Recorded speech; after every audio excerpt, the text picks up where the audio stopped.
Good morning and a very warm welcome to everyone joining us for the colloquium on marginality, memory and resistance. This colloquium, hosted by Narayanan Chair for Human Rights and Social Justice at the School of Social Science, Mahatma Gandhi University, provides a crucial platform for exploring complex and often challenging issues. Over the next 2 days, we will delve into the discussion on caste, gender, labor, and the multifaceted ways in which individuals and communities navigate marginalization and assert their agency. Marginality. It's not just about being on the edge of the things. It shapes how we experience the world, often bringing with it a sense of exclusion, uncertainty, and even a kind of ambiguity. It's where the voices often go unheard, confined, and even silenced. But here is the thing, silence doesn't mean absence. It's where memory comes into play. Memory is not just about remembering the past, it's a powerful act of reclaiming history and resisting the dominant narratives. It creates a vital space for sustaining subaltern consciousness and allowing the marginalized voices to revive suppressed narratives. Resistance, therefore, manifests in the myriad forms, ranging from the organized social movements, as exemplified by the historical Dalit struggle, to the subtle yet significant acts of everyday defense against systemic oppression. Over the course of this colloquium, we aim to illuminate the intricate ways in which marginality, memory, and resistance intersect to shape the subaltern experience and contribute to the ongoing project of historical and social transformation. By engaging with the theoretical framework and the rigorous historical analysis, we hope to foster a deeper understanding of the complexity of caste, identity, and pursuit of social justice in India. I trust the presentation and the discussion that follows will be intellectually stimulating and contribute meaningfully to our collective understanding. Before we begin, I request everyone to silence your mobile phone to minimize the distraction. Let's create a space for respectful listening and engaged dialogue. Without further ado, we'll start our inaugural session. Professor Sukhadeo Thorat, the Chair Professor Narayanan Chair for Human Rights and Social Justice, will be joining us on the Zoom. Now I request Professor Dinesan, Director of School of Social Science, to deliver the welcome speech.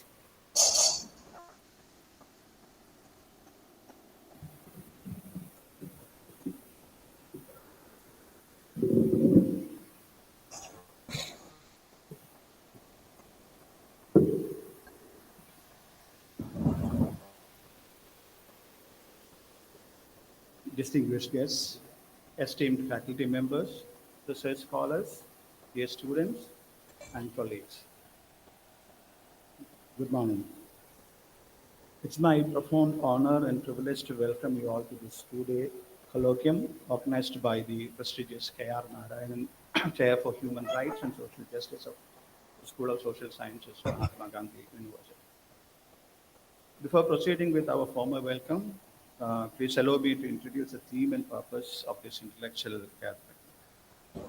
Our chair professor is Dr. Professor Sukhadeo Thorat, and the coordinator of the chair and the present colloquium is Dr. Rajesh Komath.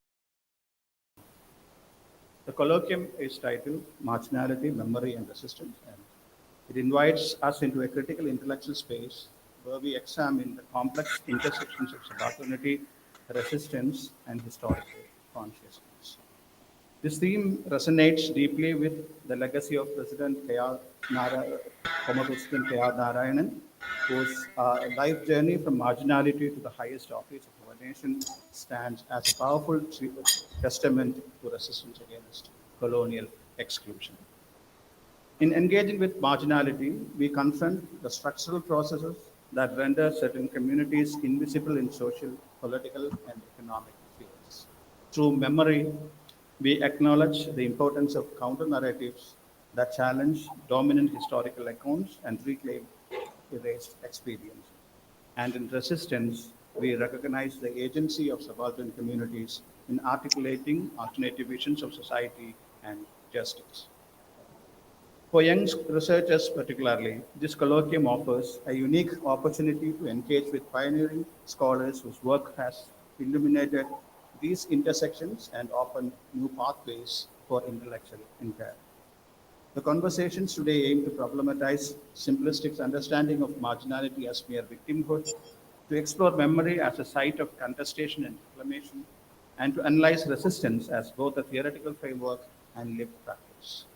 As we navigate these complex theoretical terrains, we hope to foster a dialogue that not only advances academic discourses but also strengthens our collective commitment to human rights and social justice, principles that form the bedrock of Professor K.R. Narayanan's mission, K.R. Narayanan Chair's mission. With this context in mind, I now have to honor formally welcoming our distinguished guests to this significant academic gathering. It is with great pleasure that we welcome Professor Beena Matthew, Vice-Chancellor in charge and Senior Professor of Physical Chemistry at the School of Chemical Sciences, Mahatma Gandhi University. On our request, she has graciously agreed to inaugurate this two-day colloquium. Professor Beena Matthew brings exceptional academic credentials and administrative experience to her role. She holds a PhD in chemistry from Mahatma Gandhi University and has built an impressive career spanning over 3 decades of teaching and research excellence. Her international exposure as a Japan Society for the Promotion of Science postdoctoral fellowship, Kyushu University, has enriched her perspective on global academic standards. Professor Beena Matthews' research contributions are remarkable, with over 210 publications gathering more than 5,400 citations. It reflects her significant impact in the field of physical chemistry. Her mentorship has guided 42 PhD scholars to completion alongside numerous MPhil and MSc students, showcasing her dedication to nurturing the next generation of scientists.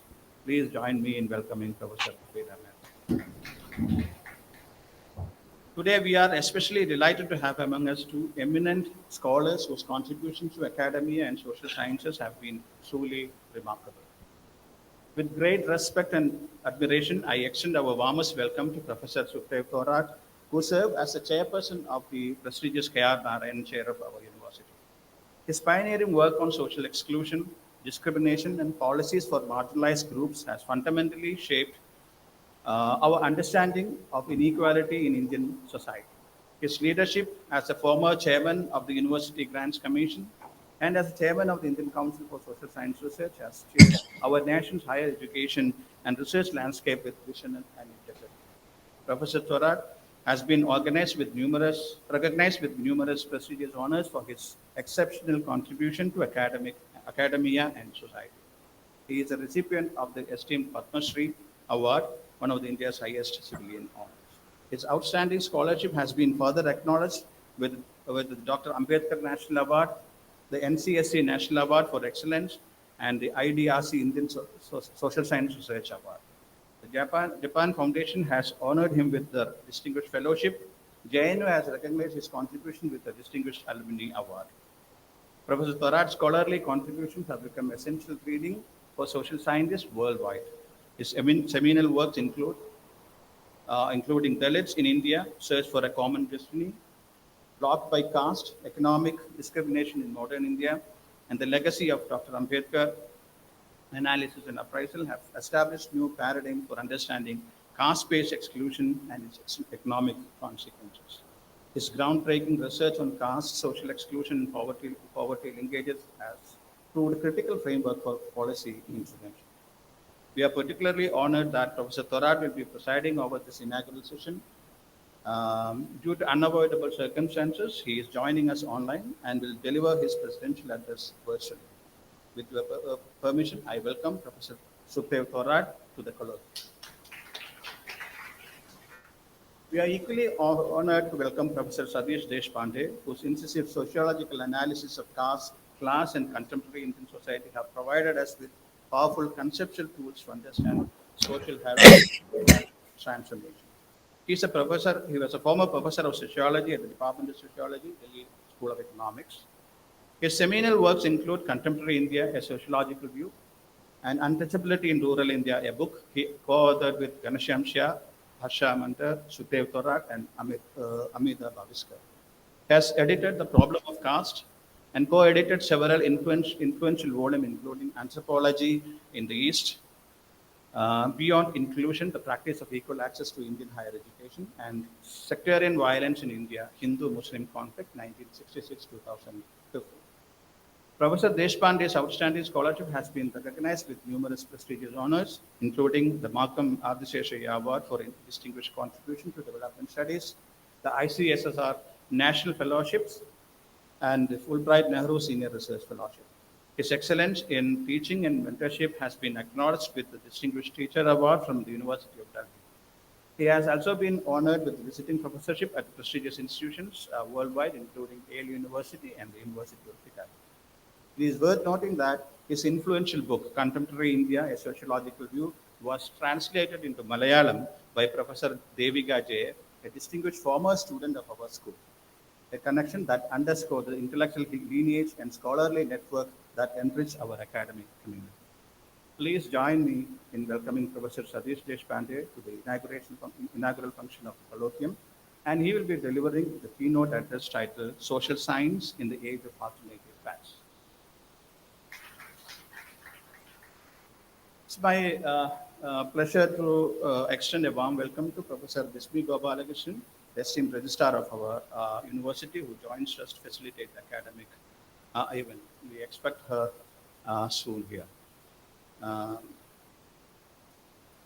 In response to our call, numerous scholars from across India submitted abstracts from consideration. After careful review, we selected 16 scholars to present the research before a panel of senior academicians. I warmly welcome these young researchers to the program and extend my appreciation to our invited scholars, invited senior academicians who have already made significant contributions to enriching social science knowledge. Dr. Rajesh Komath has worked tirelessly to organize this colloquium and will be delivering the vote of thanks. I welcome him as well to the inaugural. On behalf of our entire academic community, I once again extend a most cordial welcome to our esteemed guests, all participants, students, staff, and faculty members. We look forward to the enriching discussion that will unfold during this event. Thank you very much. Thank you, Professor. Now I invite Vice-Chancellor in charge, Professor Beena Matthew, to inaugurate the session by watering the plant. I request other dignitaries to join her.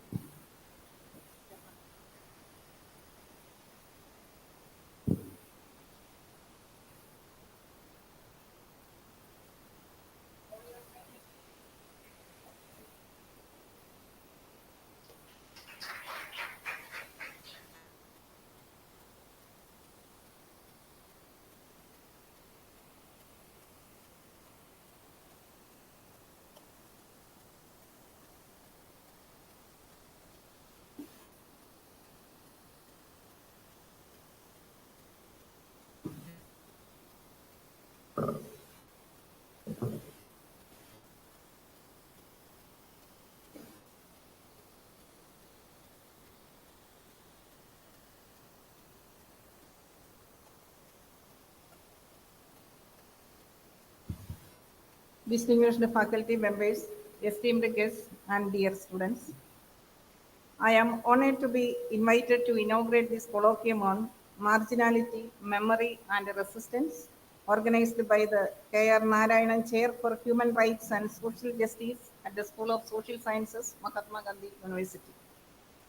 This gathering addresses a vital and complex area of scholarship, the intersections of subalternity, resistance, and historical consciousness. As highlighted by the foundational scholarship that informs this event, marginality operates not only as a social condition, but also shapes individual experiences and agency. I hope our discussions will delve into how memory, collective identity, and acts of resistance serve as powerful tools for subaltern communities in reclaiming their narratives and challenging dominant historical accounts. We aim to explore these themes within the crucial context of the Indian socio-political system, while also acknowledging the enduring legacies of caste and other forms of social exclusion. I commend the organizers, especially the coordinator of the chair, Dr. Rajesh Komath for their vision and dedication in bringing together such a distinguished group of scholars and participants for this important event. I wish you all the very best for a productive, insightful, and intellectually stimulating colloquium. It is with great pleasure that I now declare this colloquium officially open. Thank you. Thank you, Professor. Our next speaker needs a little introduction to many of you, but it's my pleasure to formally welcome Professor Sukhadeo Thorat. Professor Thorat is a distinguished economist who has dedicated his career to understanding and addressing issues of social justice and social inequality, particularly within the context of India's caste system. His research has been instrumental in shaping policy and informing public discourse. He has also served as a chairman of ICSSR and UGC, demonstrating his commitment to advancing scholarship and education. I invite him to deliver the introductory remark. Over to you, Professor.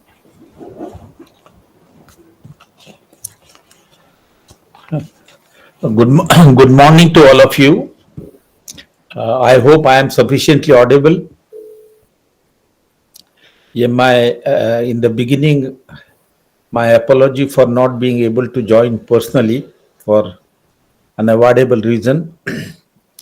I was there in the last conference organized by the K.R. Narayanan chair.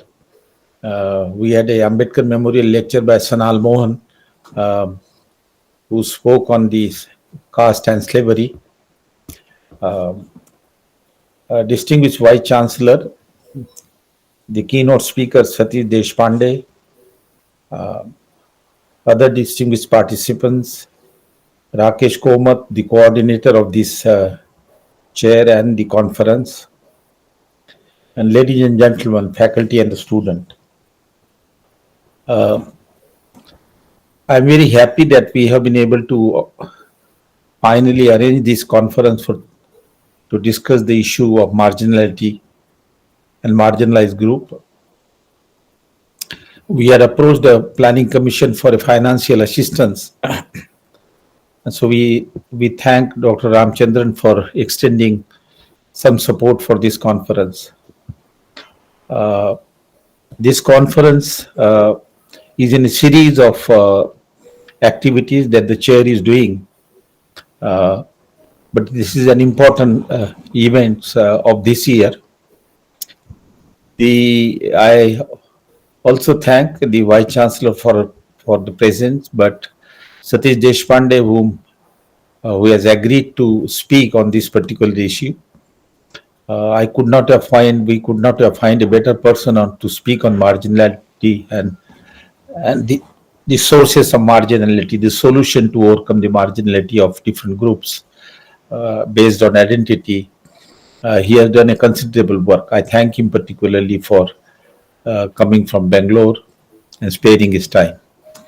I think the issue is very important. The K.R. Narayanan chair specifically focused on the problem of marginalized group who suffered from disabilities associated with their social identity, associated with caste, ethnicity, gender, race, color, and other identity.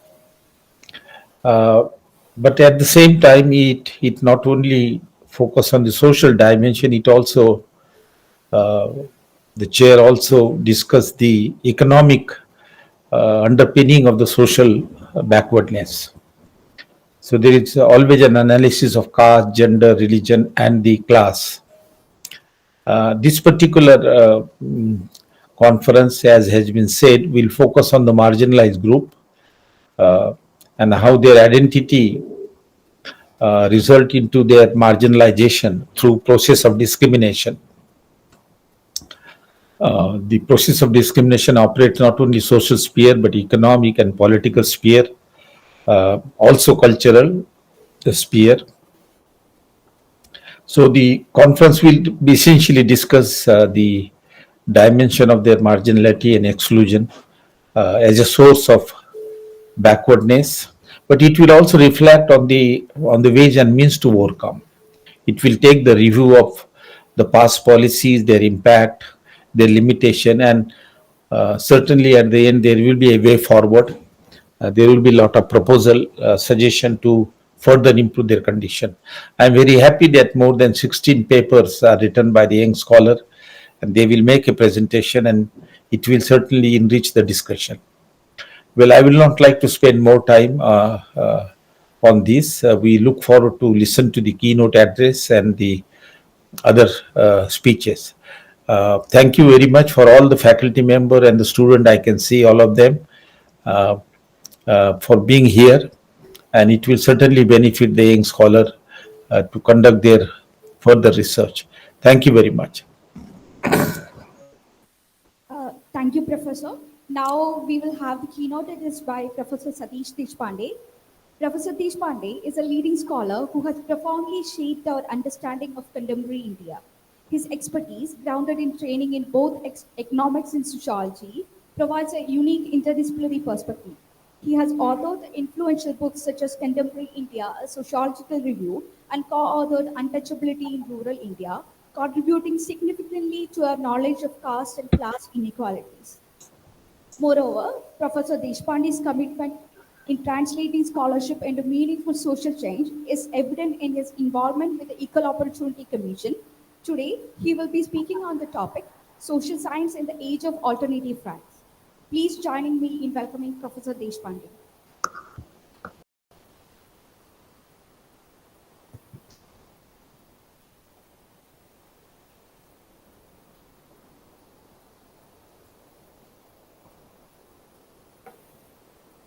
Hi. That all right?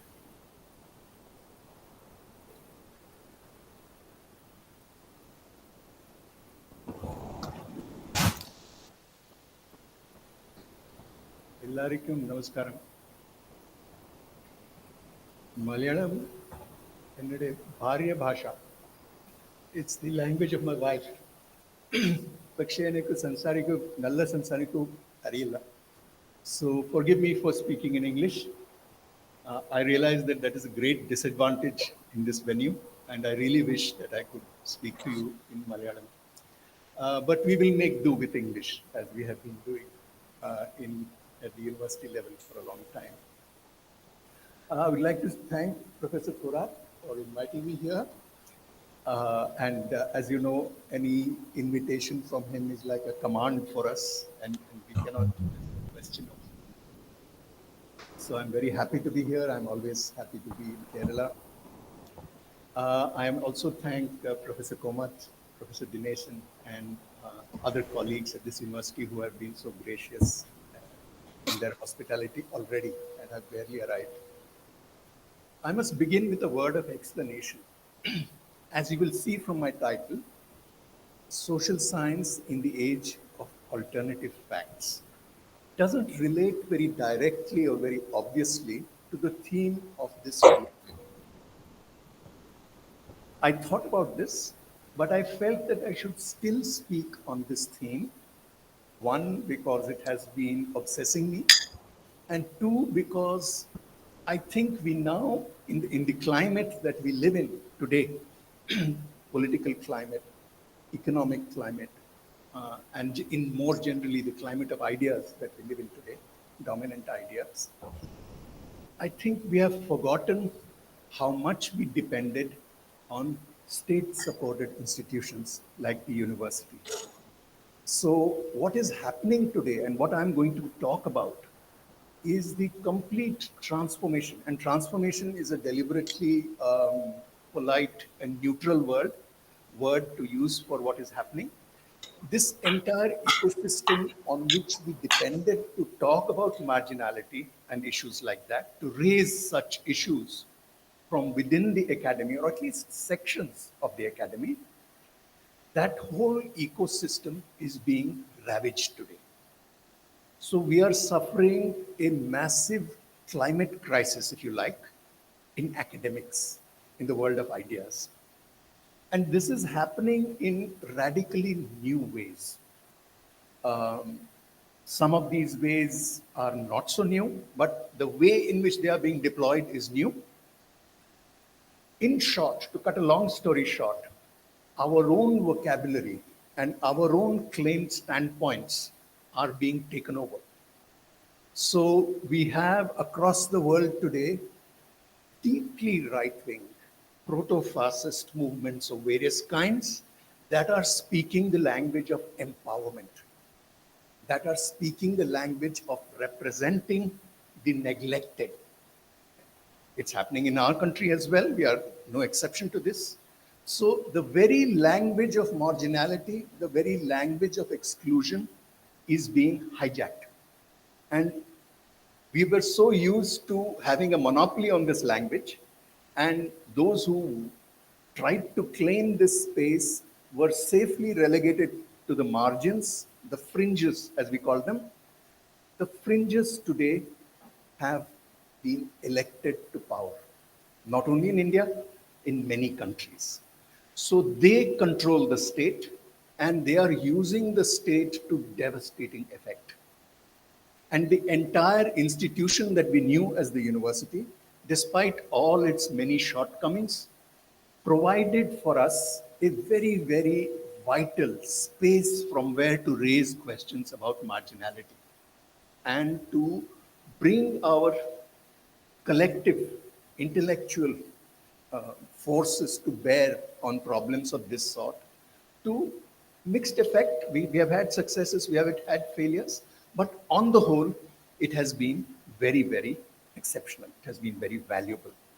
That whole possibility is not only being taken away from us, there are now indications of a serious reversal that is happening. I will only offer you the most prominent example, only because it was considered to be the gold standard of so-called liberal education, the American university. The elite American university is in ruins today. And it has taken a few months, just a few months, to bring this powerful edifice that at some level we all admired, and at some level we all recognized for the massive contributions that it has made, including to voices of resistance. It has done a lot of other things, the elite American university, and we know that as well, but it has also contributed to our language, so to speak, our concerns. And that whole edifice, it did not take more than just a few months, and it determined elected dictator to overturn all of this. And who would have thought that Columbia University could be reduced to, like, it's a situation that regional universities in India, particularly if they happen to be ruled by parties that are not in power at the center, they are at the receiving end of such things all the time. And I don't need to tell you about that in Kerala in particular, right? That could happen to Columbia. On the other hand, as a footnote, did you know that the US government, the federal government, invested $400 million in Columbia University? I certainly didn't know that. So the very idea of a private university, many of us always thought that there's really no such thing as private anything in this world. If you really, scratch hard enough, you will discover the public roots of everything that is private, except for profits, of course. So that's just an aside. So this is what I want to talk about. We are now at the site in the wrong. It feels like we are in the wrong place at the wrong time. And here my heart goes out to young people who are beginning their careers today. When we began our careers, we had, compared to today, a lot more room to grow, a lot more room to learn. You are being denied that, and you are being thrust into a fiercely hostile world right from the beginning. This is your generational luck, or your, and in a sense, for us all, a giant Rahu Kalam has started, and we have to deal with it. So I want to talk about the very idea of social science at a time when something called alternative facts has suddenly become powerful. Let's start with getting the obvious things out of the way. First, alternative facts are not new. In politics, there has always been contestation over facts, and therefore we have always had alternative facts. But the kind of alternative facts that rule today defy all of established senses of the words like evidence, objectivity, verifiability, proof, and so on, and appear to bring out the worst that might be implied by phrases like a post-truth era.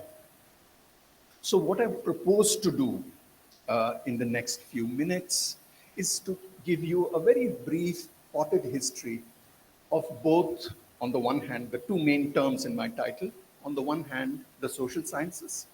Where are we today? The history of the present of the social sciences. And on the other hand, this thing called alternative facts, which I'm using as a placeholder, as a kind of label for a much larger worldview that is dominant today. Where did that come from, and what is happening with that? So let's start with alternative facts, the less familiar, the newer phenomenon.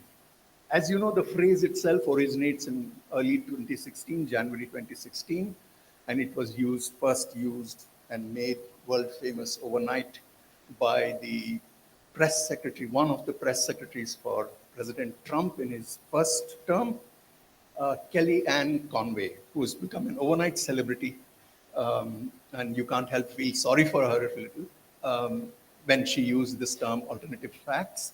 The dispute was about the number of people attending the inauguration of President Trump the first time, and the claim was that it was the largest in history. The Trump camp was claiming that it was the largest in history. Unfortunately, a claim that was easily disprovable and was contested by the media and called for a lot of ridicule. There were so many jokes around this phrase. I would like to flag right off that ridicule is a very bad idea for us. It is a very unproductive idea, and we should not, of course, humor has its place, and especially now, many times humor is our only refuge, but it should not become our principal response, right? We need to move beyond ridicule. So that's the immediate origin of alternative facts, but this is also this era marks the birth of a new kind of knowledge. And that new kind of knowledge is born of a kind of perfect storm, as they say, where so many unlikely events happen at the same time, coincide, and together create a synergy that creates something entirely new on a scale unimagined. That's what, roughly speaking, a perfect storm is. So what has come together? What has come together is the rise in fortunes of ideologies that have been present, at least in our country, for at least 1 century in an organized form, and where the proponents of this ideology have so far been relatively marginal until the last 3 decades, let's say, until the 1980s. This part of the history is well known for our country, but roughly similar things are true of many other countries as well. So there was this ideology, this worldview that was very far from power. It was nowhere near power. And yet, the votaries of this ideology were persistently, on a so slow scale, trying to create a community of believers. Now, over time, and for various other reasons, various other parts of this perfect storm, these have struck a very fertile patch today. Suddenly, they have discovered a very fertile time, and their grip on large numbers. We can debate whether it's an actual majority or not, and as you know, the term majority in India is always a loaded term. There's no way of getting away from it. So that is not the point. The point is that large numbers now believe in this ideology. So the point I'm making is that one part of this perfect storm has been the steady creation of what I like to call a promotion of a certain culture of credulity. The English word credulity, its modern meaning, at least since the 17th century, credulousness has been used in a slightly pejorative sense, as someone who is too quick to believe. Credulity is believing something, but the original pre-17th century meaning of the word was not pejorative. Right? It was simply concerned with the act of belief, what induces belief. Today it is used for somebody who believes too quickly, too easily. Right? But what is important is that we are now in the presence of a culture of such credulity. That is to say, a collective, a shared cultivation of a particular kind of credulity. And I think we lose track of this. It is very tempting to point fingers at technology. So it is very tempting in our context particularly to say that WhatsApp is the source of most of our miseries today. But I think that we are placing the cart before the horse. Yes, WhatsApp is very important, and that is also part of this perfect storm. Imagine how recent it is. And especially for those of us who are older, who are ancient, there are some of us in this room, uh, we can actually trace this as a late development in our lives. But for many of you, you are born into this era. So this is the era of the marriage of communication technology and miniaturized devices like the mobile phone. We often say that the Gujarat 2002 riots were our first mobile phone riots. All riots in India are organized, and mobile phones provide a very powerful way of organizing. By the same token, the 2014 elections were our first WhatsApp election. 2009 is the year when WhatsApp is incorporated in the United States. It comes to India, I'm not sure, either 2011 or 2012. People differ on when it came into India. But everybody is sure that by 2016, India is the largest market for WhatsApp. And the second, it is more than 4 times larger than the second largest market, which is Brazil. So WhatsApp becomes enormously influential, and not just in India, but across the world. And this is documented. There are many books on this and so on. So you have, on the one hand, a steady cultivation of a culture of credulity, and you have, on the other hand, the arrival of a technology for instant dissemination. The marriage of these two, the confluence of these two, creates a new kind of knowledge. A kind of knowledge whose claim to legitimacy is based on number.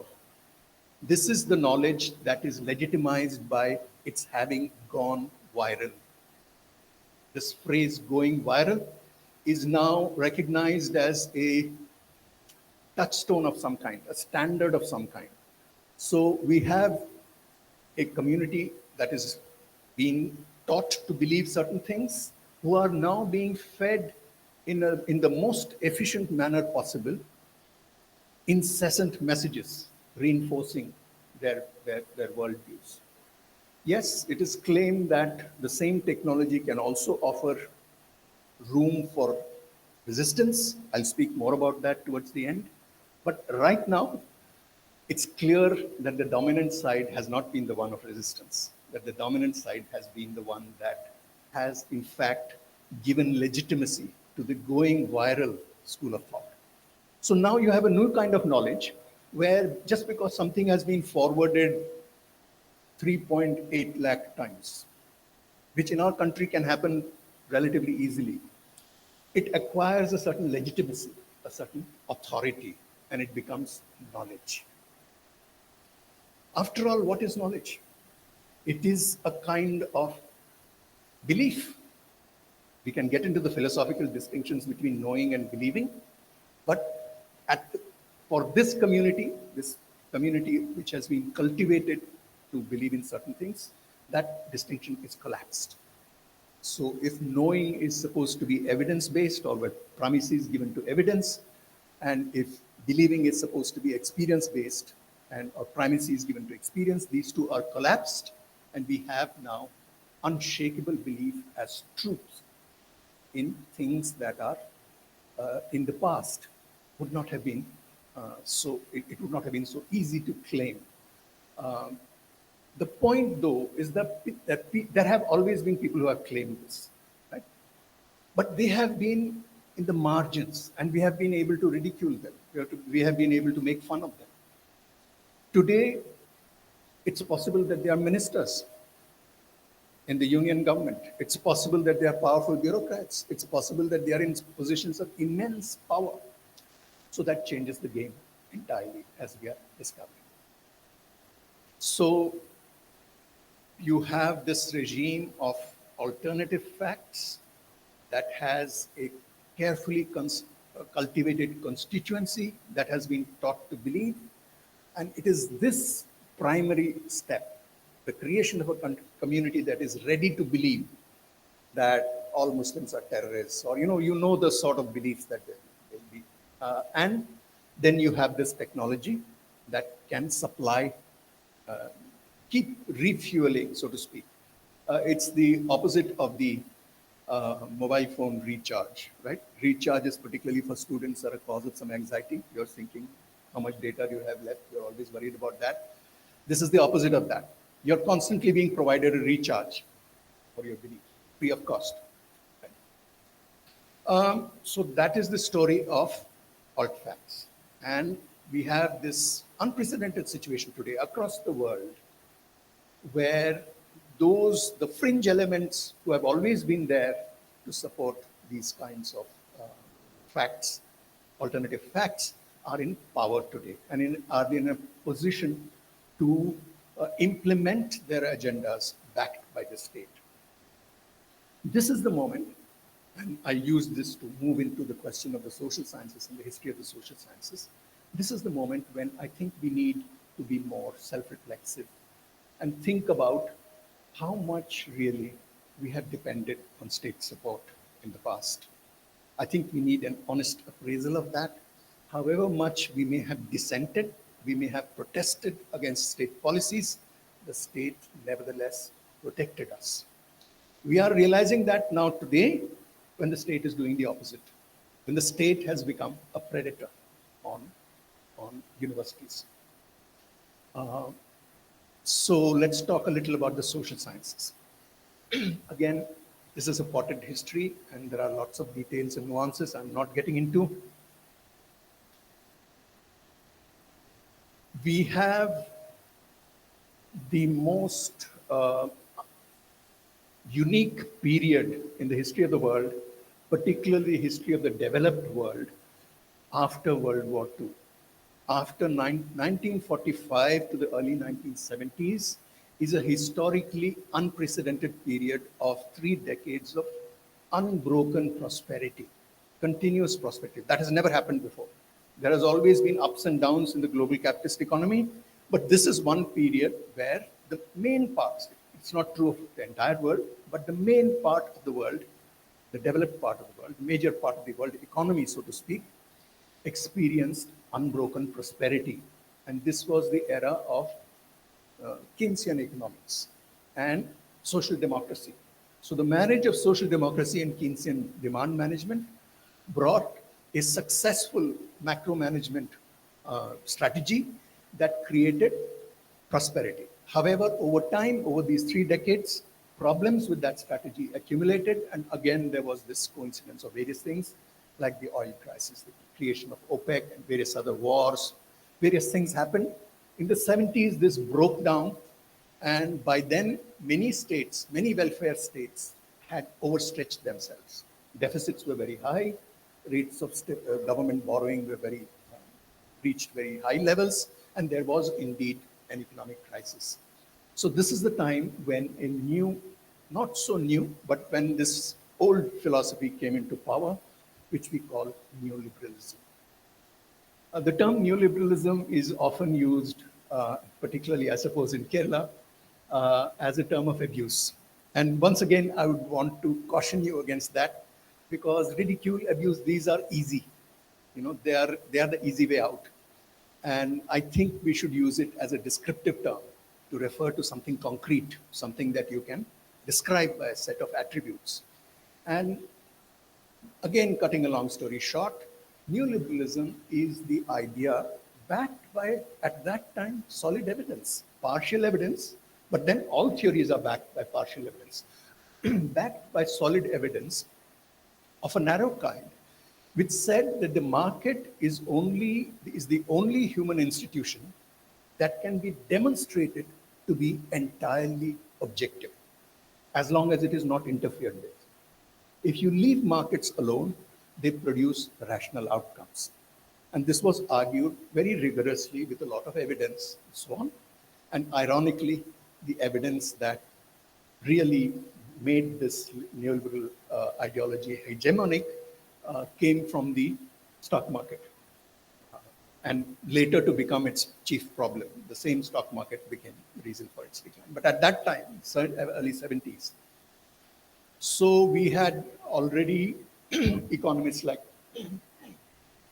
philosophers and economists like Hayek, Friedrich von Hayek, Milton Friedman, and a lesser known figure, but very important for the legitimation of the neoliberal view, Edward Farmer, the financial economist who established this. So we had neoliberalism as an intellectually respectable stance, which emphasized the market. And this was also provided a handy contrast to the social democracy model of Keynesian demand management. And so we had the cutting back of social sector spending across the globe. And this included funding for education. Some islands held out against this, Europe as a whole, more or less, but particularly Western Europe and most notably, of course, Scandinavia, held out against this and held on to their basic social democratic model. So we have had 4 decades of neoliberalism, and that has had cumulative effects. Just as 3 decades of Keynesianism produced problems, now we have 4 decades of neoliberalism with its accumulated problems. And we have an emaciated social sector that can no longer perform the function of alleviating or putting Band-Aid on the wounds of predatory finance capital. And therefore we have breakdowns and we have crises. So we are whether or not we are in a post-truth world, we are definitely in a post-neoliberal world. The term post is used in these contexts, like post-colonial or post-truth and so on, does not mean that the old thing is gone away. It has become irrelevant. It simply means that its hegemony is gone. So it is no longer hegemony, but that doesn't mean its power is gone. Its power is very much there, but it's no longer hegemonic in the sense that everybody believes that that's the right thing. It's now more of a pragmatic thing. That we don't have Tina, there is no alternative, is more the reason. Against this background, we have in the social sciences, in the 60s, but noticeably in the 70s, very powerful, again, extremely well argued, successfully argued, anti-foundationalist movements of various kinds. There are various labels that are used for this: post-structuralism, postmodernism, and so on. Again, often used as terms of abuse. And again, I would like to say that that's not a good idea. The anti-foundationalism that came out of firstly linguistics and varieties of structuralism, and then philosophy, and then later on into media studies and partly the social sciences, anthropology, and disciplines like that, was a very successful, intellectually successful move. We must remember that. The arguments made were persuasive. What was needed after that was recognizing the problems that were raised by the anti-foundationalists and returning to a less naive and a less smug or self-assured sense of social scientific truth as always partial, but that does not mean that all partial truths are the same, that there is no reason to choose between them. We needed to think more carefully and more responsibly about the reasons why we would prefer this partial truth over that partial truth. And not enough effort went into that, at least not immediately. So there was disarray, there was a lot of name calling across groups, talking past each other. And we have reached a stage today where the claim of the social sciences, their claims are treated with much more suspicion and doubt than before. And it is in this climate of doubt that the other side, the alternative facts side, was able to exploit and gain traction, as they say, and gain hegemony.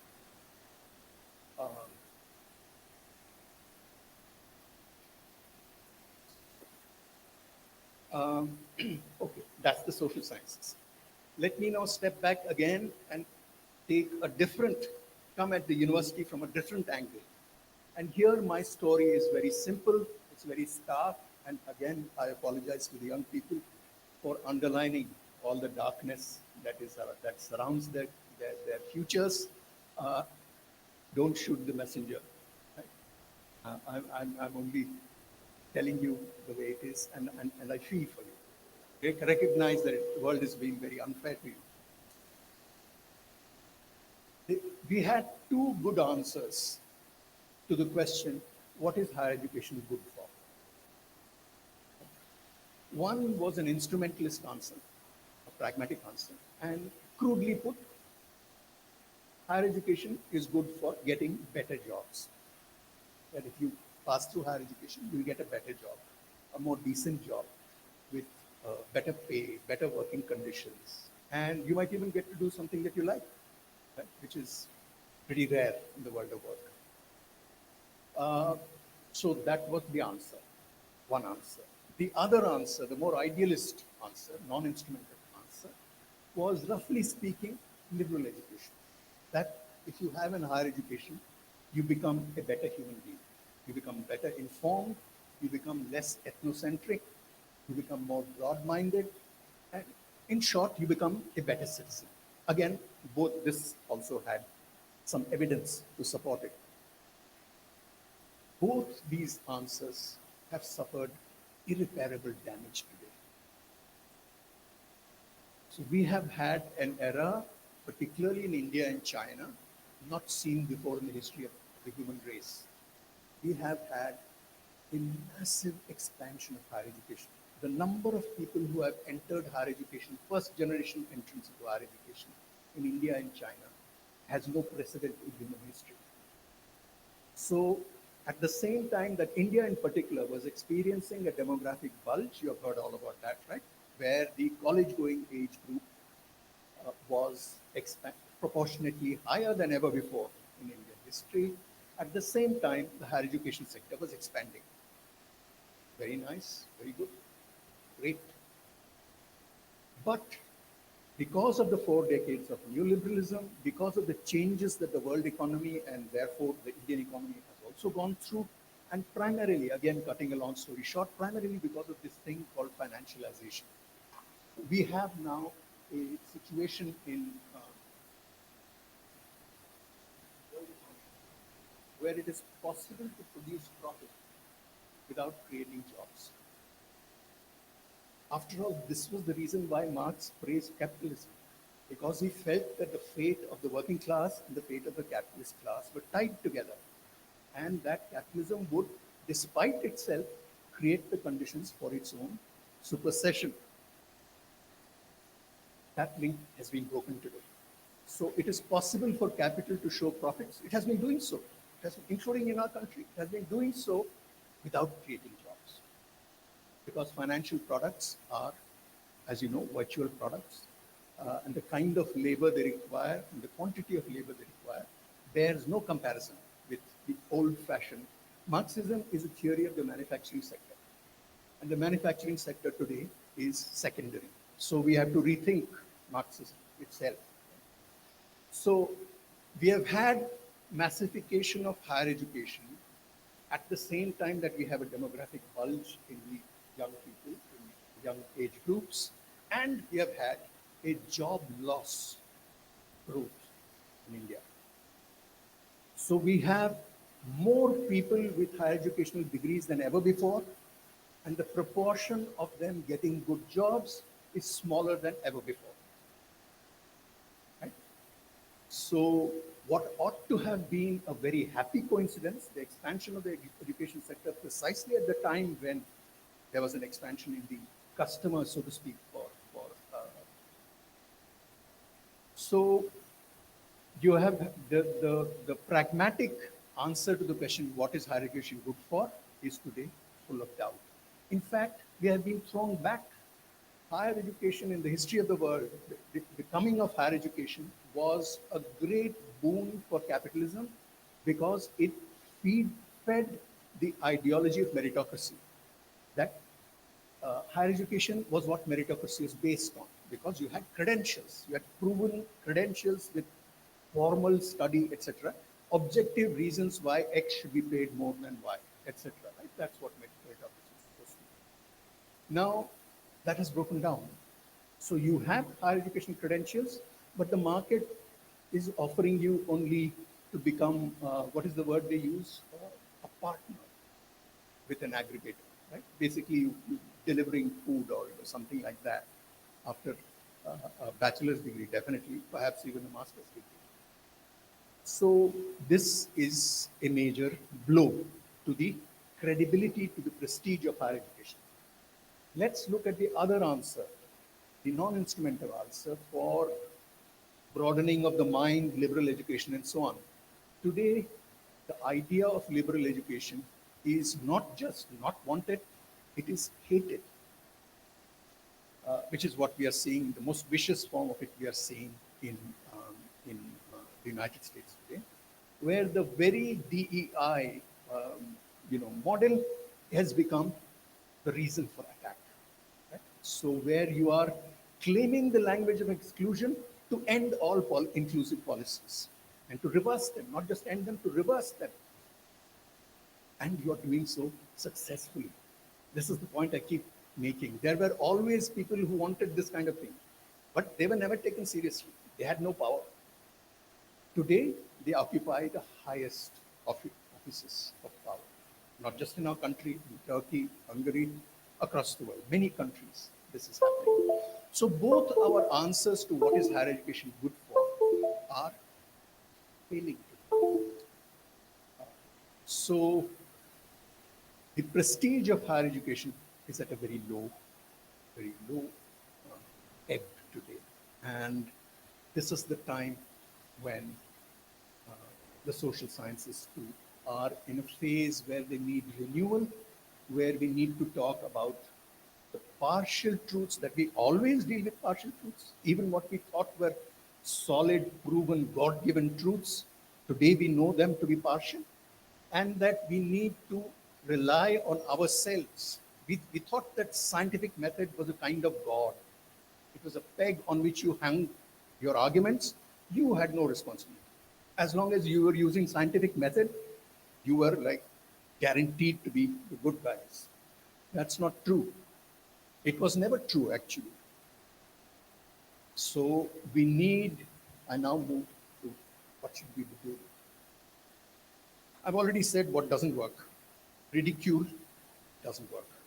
Makes you feel good, but it doesn't make you feel good for long. That also you will have discovered by now. The other thing that will not work, and which unfortunately I see many of my comrades also sometimes falling for, wanting to turn back the clock. Just bring back the old days. We will be fine. No, we will not be fine. There was a lot wrong with the old days, and we need to, with open eyes, accept those. Of course, the present that we are in is much worse than the worst of the old days. But still, the old days were not a golden age. The very idea of a golden age, I think we should try and give up on. It's a dangerous idea. Whenever you hear of a golden age being referred to, please become more suspicious. That's the way to do social science, right? So you become, and we need to recognize what we can do well in the social sciences and try and do it as well as we can. What do we do well in the social sciences? I think we do very well at providing context. There has been a lot of nonsense, positivist nonsense, about the distinction between description and analysis. This is a false distinction. There can be no analysis without description. Description is always the first step of scientific inquiry. And don't be fooled when the description is done with numbers. It's still description, right? So description and analysis are inseparable, and we need good descriptions. And descriptions, in large part, are about context. You make sense of things by re-embedding them in the context in which they became effective, in which they became what they are, in which they became the reason, they became what we ought to take seriously. Right? So we need to embed things back in their context. And the social sciences have always been very good at providing context. So we should begin by providing context to the phenomenon that we don't like. All these people who are suddenly in power with all these alternative facts. We need to understand who are these people, why, and it's not helpful to simply say they are idiots and so on, right? Why do they believe what they believe? What need are these new beliefs fulfilling? Is there another way of fulfilling those needs, addressing those needs? So one thing is to provide context, more context. And I'm a great believer in this. In fact, I think my own discipline of sociology could well be called contextology. That's what if we do sociology well, that's what we do. We provide context. What further can we do? We can promote, the social sciences are good at this also, because they have to be, they're forced to be. It's a necessity that we turn into a virtue, self-reflexive.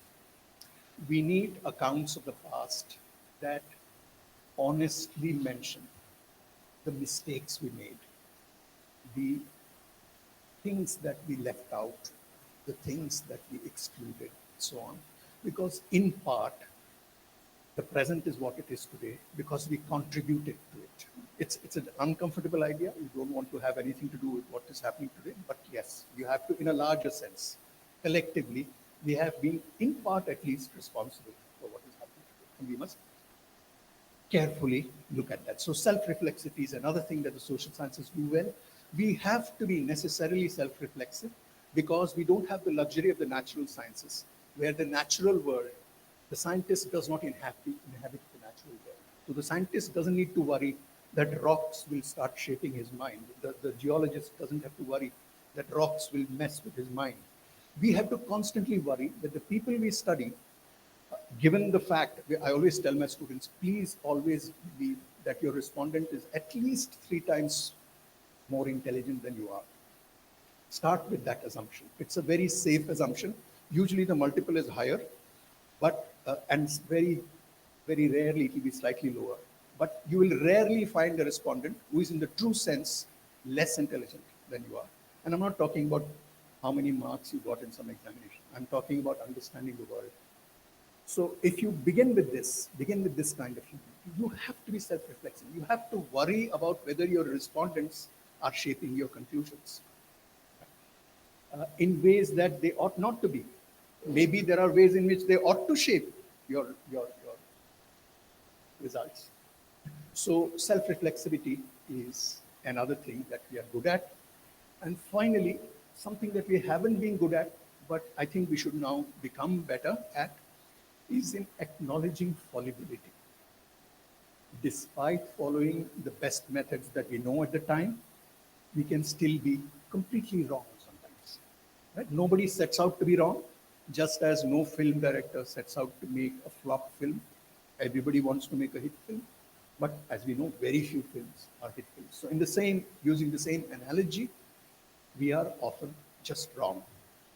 And recognizing that we are wrong is a very big step forward. And I think part of what social science should be, social science should be the science of learning from mistakes, knowing that you're always going to be making mistakes.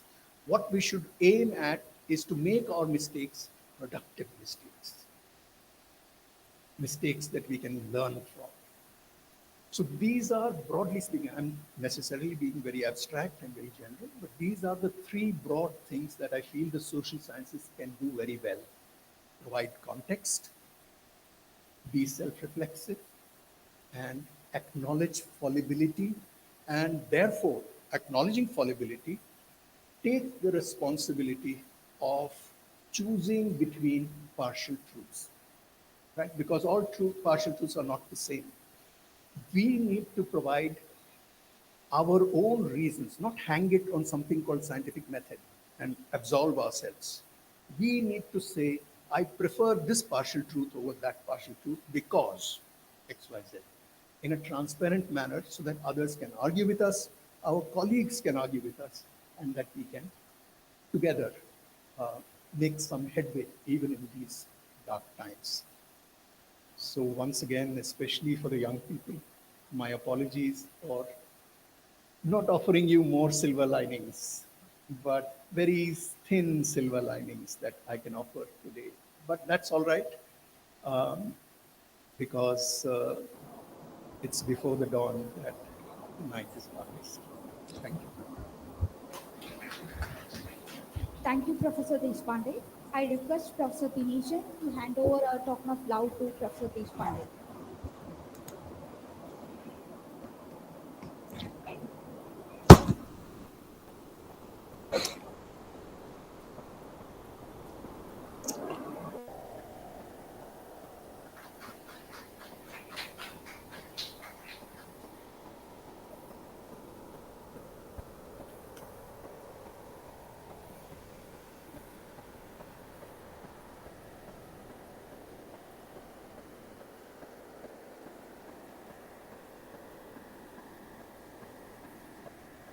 Now I invite Dr. Rajesh Komath, Associate Professor, School of Social Science, to deliver the vote of thanks.